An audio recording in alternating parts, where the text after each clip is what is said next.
friends, on to day 5 of Vacation Under the Volcano. I'm excited to see how Annie and Jack make it out of there. We are on chapter 9. Save us! The bridge must have caved in, cried Annie. They stared at the dried up stream. Pumice had piled up in huge drifts, like snow. They'll have to get through that stuff to get across, said Jack. He and Annie slid down the bank onto the piles of pumice. As they started to move across it, more and more fell. Jack tried to move through the millions of warm, grayish-white pebbles, but he was trapped. I'm stuck, cried Annie. Me too, said Jack. Remember what Morgan said Annie. At the moment, Jack couldn't remember anything. He was too tired and dazed. In your darkest hour, only the ancient story can save you, cried Annie. Where's your bag? Jack lifted his bag into the air, above the sea of pumice. Annie grabbed it and pulled out the ancient scroll. She held it up to the dark sky. Save us, story! She shouted. Jack felt himself sink deeper and deeper into the pumice. Suddenly, he heard a deep voice say, Rise, son. Then someone lifted Jack into the air. Whoa. For him to lift up kids like that, that's a pretty big dude.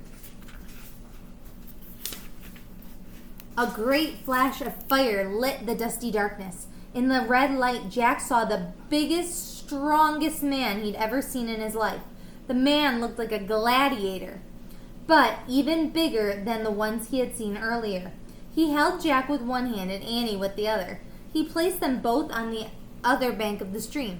Run, the giant gladiator boomed, before it's too late. Jack and Annie didn't stop to ask questions. Together, they charged through the olive grove. They jumped over the fallen branches. They leaped over the great cracks in the earth. Finally, they came to the tree with the magic treehouse. They grabbed the rope ladder and scrambled up to the treehouse. Where's the Pennsylvania book? Jack shouted.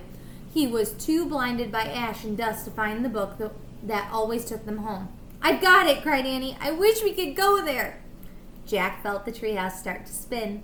It spun faster and faster. Then everything was still. Absolutely still. Absolutely, wonderfully, peacefully still. Chapter 10. A simple explanation. Jack didn't move. He had never been so tired in all his life. Breathe, said Annie. Jack gulped in cool, clean air. He opened his eyes. He couldn't see anything. Take off your glasses, said Annie. They're filthy. Jack took off his glasses. The first thing he saw was his backpack. The white tunics and lace-up sandals were gone. So were their pillow hats and their leather bag. Jack let out a long, deep breath. As he cleaned his glasses on his shirt, a voice came from behind him. I'm very glad to see you safe and sound. Morgan Le Fay stood in the corner of the treehouse. She looked as lovely and mysterious as ever. Happy to be home? She asked. Jack nodded. The sound of the erupting volcano still echoed in his ears. It was pretty scary, he said in a hoarse voice. I know, but you were truly brave, said Morgan. You witnessed a famous event in history. Nowadays, scientists study the remains of Pompeii to find out more about the Roman times. I feel bad for all those people, said Annie. Yes, said Morgan, but most of the people in Pompeii did escape. The city wasn't completely buried in ash until the next day. We were almost trapped, said Annie, but we asked the ancient story to save us. Then a huge gladiator helped us. Jack reached into his pack. He breathed a sigh of relief. The scroll was still there. He took it out. It was covered with dust and ash. Here's the story, said Jack. He handed it to Morgan. I am deeply grateful, she said softly. You risked everything to bring this to me. I can never thank you enough. Don't worry about it, said Jack.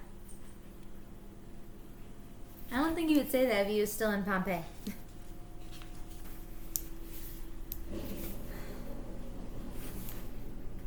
He didn't want Morgan to know how scared he had been.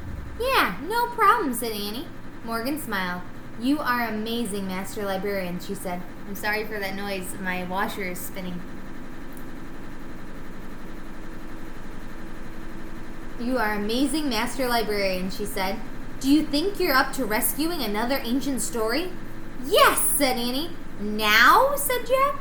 Actually, he was a little tired now. Morgan laughed. No, take a nice vacation. Come back 2 weeks from today. Then you will take a trip to ancient China. She said, Ancient China? Wow, said Annie. Oh man, said Jack. Go home now and rest, said Morgan. She handed Jack his pack. Thanks, he said. Bye. Bye, said Annie. Morgan gave them a little wave. Then Annie and Jack left the treehouse and headed down the rope ladder. When they reached the ground, Jack looked up. Morgan, he called. What is the story about the one we just rescued? It's called The Strongest Man in the World, said Morgan. It's a lost tale about Hercules. Hercules, said Jack. Yes, he was one of the heroes of the Greeks and the Romans, said Morgan. He was the son of Jupiter. Oh, wow. Now I get it, said Annie. I'm taking it back now to Camelot's library, said Morgan. Everyone will be so excited to read it, thanks to you. She waved to them. Goodbye for now. As she waved, the wind began to whirl, the treehouse began to spin.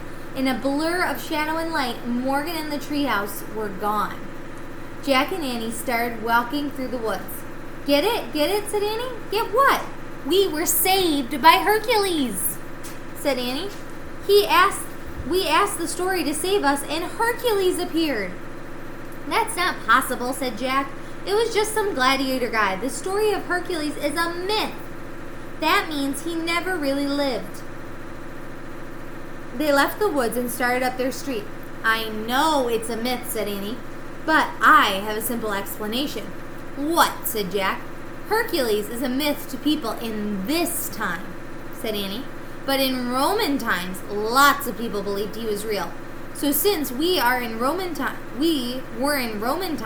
he was real to us. I don't know, said Jack.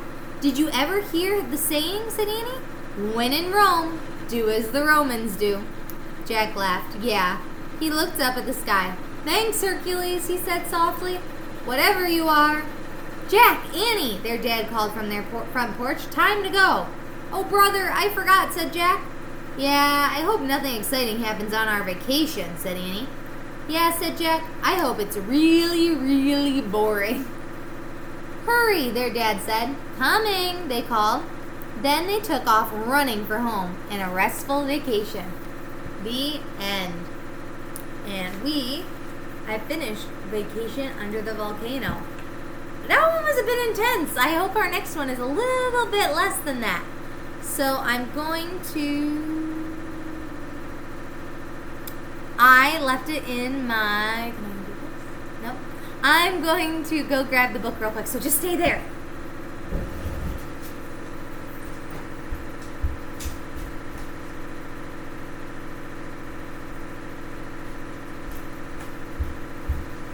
This one looks fun.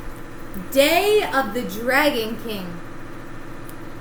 Who would burn books? Jack and Annie find out when the Magic Treehouse whisks them back to ancient China.